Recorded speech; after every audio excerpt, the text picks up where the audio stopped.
If you're just tuning in, buckle up, because today we've got a lot to unpack. Europe scrambles to respond while bombs are still falling, an oil crisis that nobody saw coming, or maybe everybody did. Trump and Vance promise a quick, clean operation, and if that phrase doesn't make your stomach turn, just wait.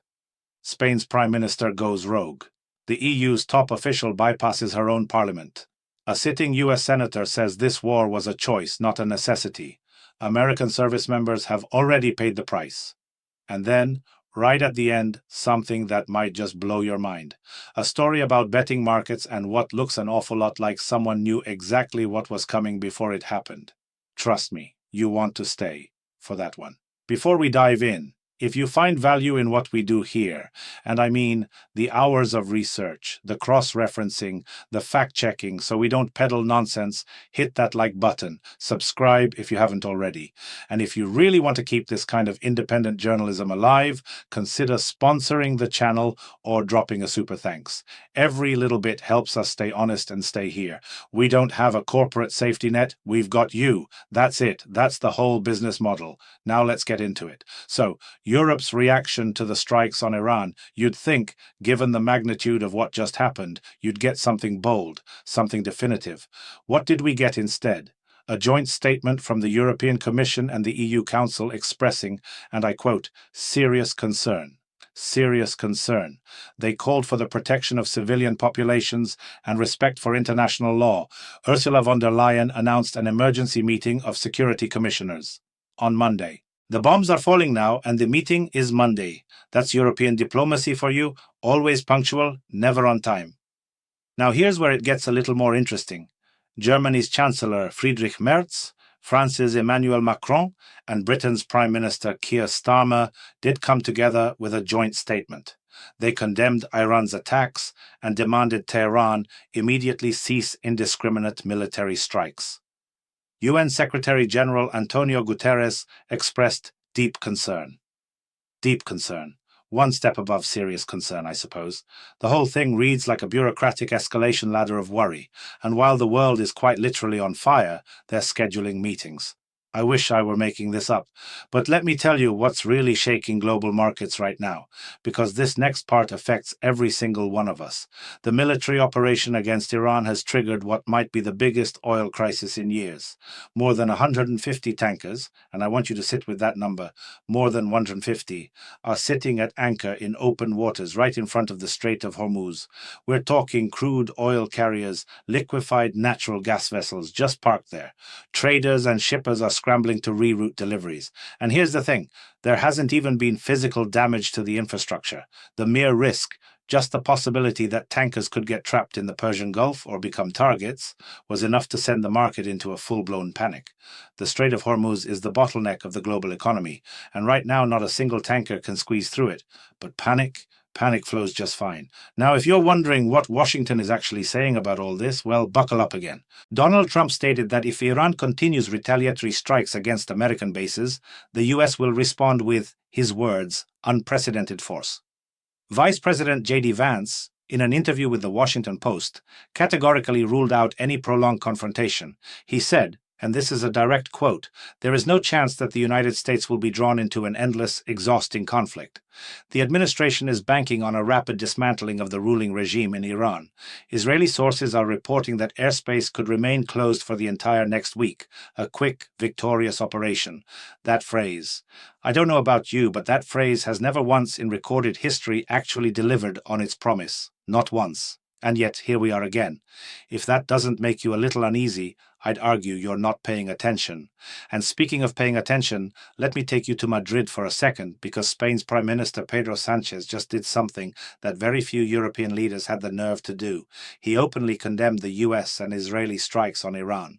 One of the sharpest reactions from any European leader, he warned that these strikes could heighten tensions and contribute to, his words, a more uncertain and hostile international order.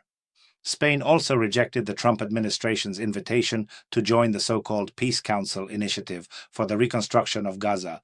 But here's the kicker, and this is where it gets really layered. Sánchez is actively deepening ties with China. He's planning his fourth visit to Beijing in 4 years. Fourth. That's a pattern, not a coincidence. It reflects Madrid's deliberate strategic pivot toward Beijing, especially as cracks widen across the transatlantic alliance. Sanchez criticizes Washington, befriends Beijing, flies there every year, and all of this, of course, is purely in the name of world peace. Make of that what you will. Now I want to shift gears to something that might sound like inside baseball, but is actually a massive story about how the European Union functions, or doesn't. Ursula von der Leyen, the head of the European Commission, just pushed through the Mercosur trade deal with South American countries. She did this despite the fact that the European Parliament had referred the question of its legality to the European Court of Justice. The Commission didn't wait for the court ruling, didn't wait for parliamentary ratification, just went ahead. Francis Macron called it an unpleasant surprise, which in diplomatic language is about as close to fury as you'll hear in public. Paris had been opposing the deal because of massive farmer protests, concerns about cheap imports that don't meet European standards flooding their markets. Germany and Spain, on the other hand, supported the move. Members of the European Parliament accused von der Leyen of disrespecting farmers and democratic institutions.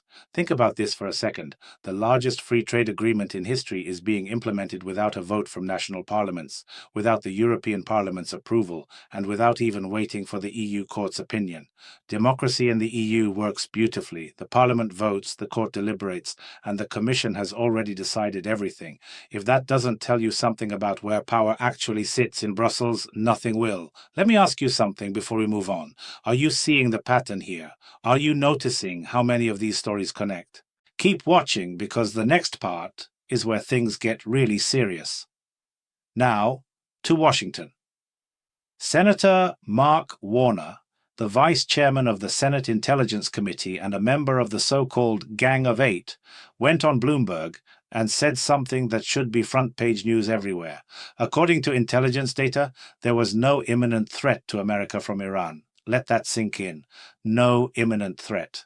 Warner pointed out that the goals of the operation shifted 3 times in a single week, from Iran's nuclear program to ballistic missiles to regime change. He said, and this is a direct quote, "The president started a war by choice on Friday night without going to Congress."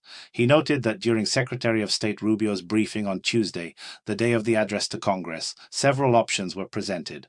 But when Warner asked what happens the next day, a week out, a month out, he got no answer. None. And here's what really keeps me up at night about this. Warner raised a chilling concern. He warned that even harder-line radicals could come to power in Iran as a result, and Trump's call for Iranians to rise up? Warner suggested it could lead to their mass elimination by the IRGC, and then America would face a moral obligation to intervene on the ground. He also pointed to an almost absurd irony. When Iranians actually did take to the streets in January, hundreds of thousands of them, the president couldn't support them. The aircraft carrier was off the coast of Venezuela. European allies were busy dealing with the president's attempts to annex Greenland. When your carrier group is in the Caribbean and your allies are defending Greenland from you, that's apparently the perfect moment to start a conflict in the Middle East. You really can't write this stuff. And now the news that hit hardest today. Bloomberg reported that 3 American service members lost their lives. 5 more were wounded. These are the first casualties of this Iranian conflict. President Trump had warned in advance in his overnight address that there could be losses. EU Commission Chief von der Leyen warned that the risk of further escalation is real. Congressman Jason Crow, a Democrat on both the Armed Services and Intelligence Committees, said something that I think everyone needs to hear.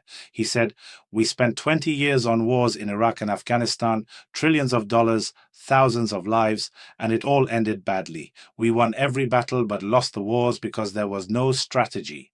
Democrats plan to bring a war powers resolution to a vote on Wednesday. And here's a detail that's worth noticing. A president who warns about casualties in advance has simultaneously built himself political cover.